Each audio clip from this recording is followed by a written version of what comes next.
I'm NicoToonz the Bear, and I do things for anybody. And today I have something planned for you.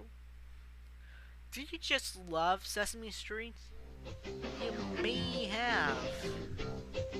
It was a preschool show for younger kids, and almost 44 years later, it was a lot better than I thought.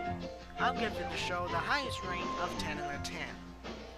Now, while SeaWorld Parks and Entertainment owns rights for Sesame Street in theme parks in the US, a movie studio called Universal Pictures owns rights for the international parks.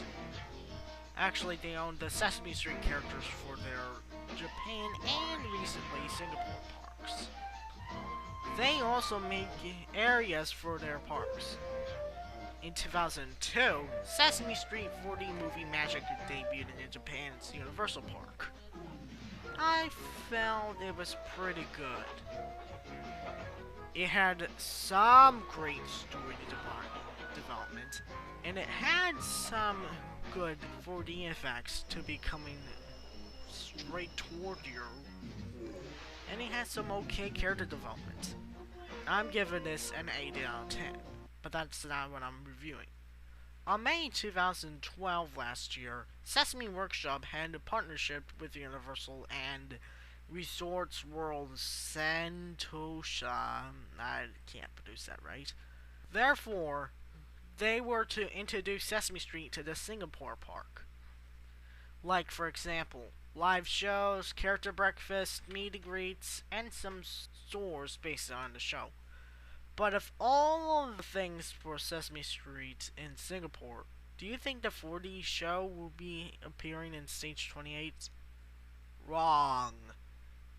Opened on March 1st, 2013, the attraction is Sesame Street Spaghetti Space Chase. Sadly though, there will be some spoilers for those who don't rode it yet, if you live in Singapore or you just don't care.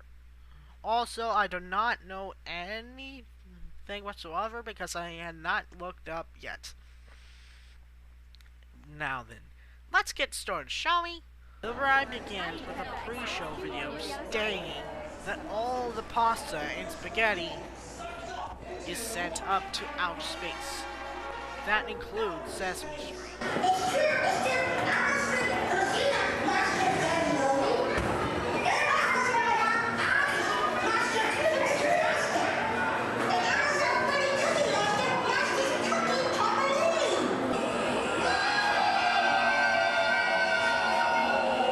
Cleverly, Elmo sent a light with a giant G, which Super Grover 2.0, Super Grover! I'm not calling Super Grover 2.0, I'm just calling him Super Grover.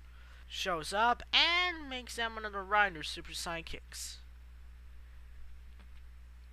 Yeah, that was odd.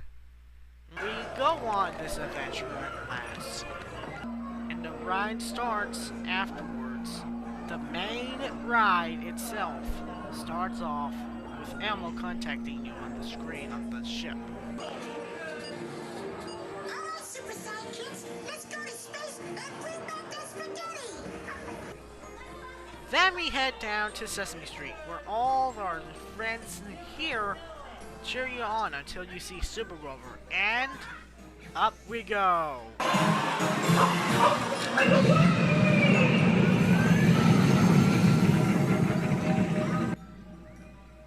Once out, we come across the Martians and the satellite of the Sesame Street News. Which reminds me, why is there a cucumber instead of Kermit the Frog? What? Kermit the Frog! Get it? Oh, that's right, they're now owned by Disney. Well then, that explains why they don't have Elmo in the cameo role for the Muppets film. That won't brighten up my day. I'll do the review of the Muppets later, but this is first. Oh well. We follow the spaghetti until Super Grover gets captured by Zeester and Shredder, two sidekicks for the villain Macro and the Mechalist. Of course, we see him in his spaceship with an already captured Grover, stating that we are next to go through the tractor beam. That is, until Abby Cadabby shows up to help us to get free to Macaron's lair.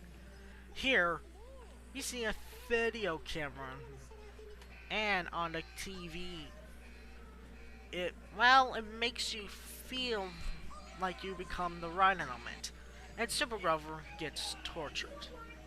Wait, Super Grover got tortured? Are you that serious? You know, for kids! Oh, well. At least our friends from Sesame Street show up, well, to save the spaghetti and put it back to Earth. Time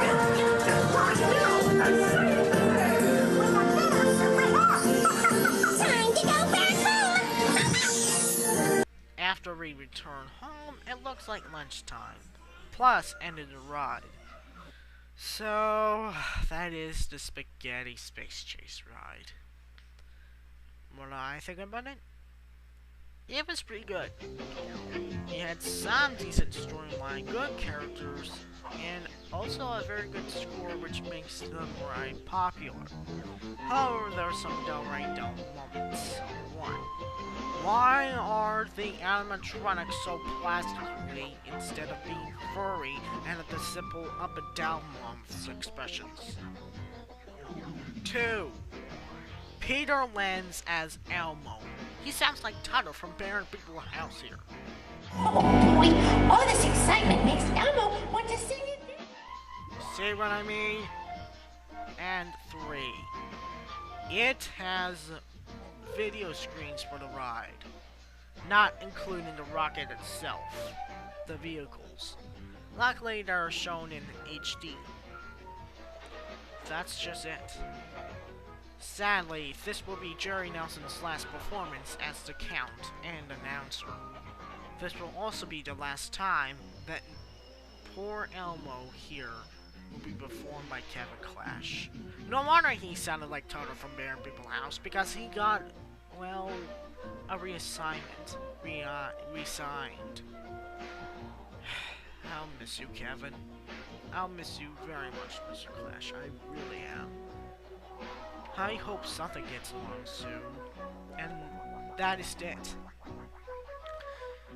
That's just it. I'm giving this the highest rating of 9 out of 10. That's all for now. Be sure to stay tuned for a brand new review. Until next time, this is NicoToonz the Bear, sign off.